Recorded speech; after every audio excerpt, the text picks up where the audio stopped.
Tuwing buwan ng Enero kada taon, ipinagdiriwang ng buong hanay ng Pambansang Pulisya ng Pilipinas ang PNP Ethics Day bilang pagtalima sa NHQ General Circular No. 94-001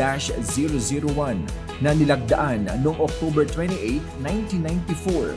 Ang pagdiriwang na ito ay naglalayong bigyang diin ang pagkilala, pagpapahalaga at pagsasabuhay sa mga alituntunin na nakapaloob sa PNP Code of Professional Conduct and Ethical Standards hinggil sa tamang asal at moralidad ng mga alagad ng batas. Layunin din ito ang mapanatili ang mataas na pamantayan ng serbisyo at ipaalala sa bawat miyembro ng pambansang pulisya ang pagiging disiplinado, propesyonal at may matuwid na moral sa pagganap sa sinumpaang tungkulin at responsibilidad na may mataas na dignidad at integridad. Tema ng selebrasyon ngayong taon, serbisyong may pagkakaisa, integridad at kasanayan tungo sa mapayapa at maunlad na pamayanan. Kaya naman, patuloy ang pambansang pulisya sa pagsasagawa ng iba't ibang programa, aktibidad at kasanayan upang patatagin at bigyang halaga ang etikal at moral na aspeto ng buong puwersa nito tungo sa pagharap sa anumang banta ng kriminalidad,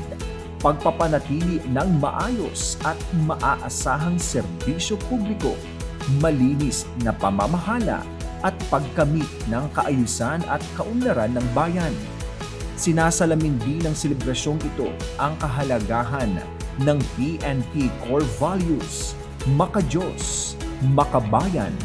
makatao at makakalikasan na nagbibigay gabay sa bawat miyembro ng pambansang pulisya upang gawing mas mahusay at makatarungan ang paglilingkod sa publiko ng buong puso.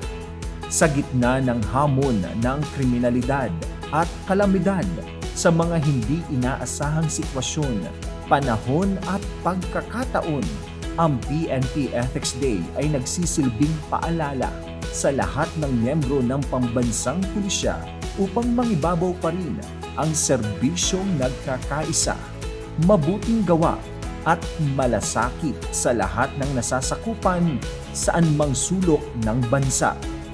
Sa pamamagitan ng serbisyong nagkakaisa ng pulisya at ng pamayanan at sa gabay ng buong may kapal, patuloy ang pambansang pulisya sa pagganap sa tungkulin ng may integridad,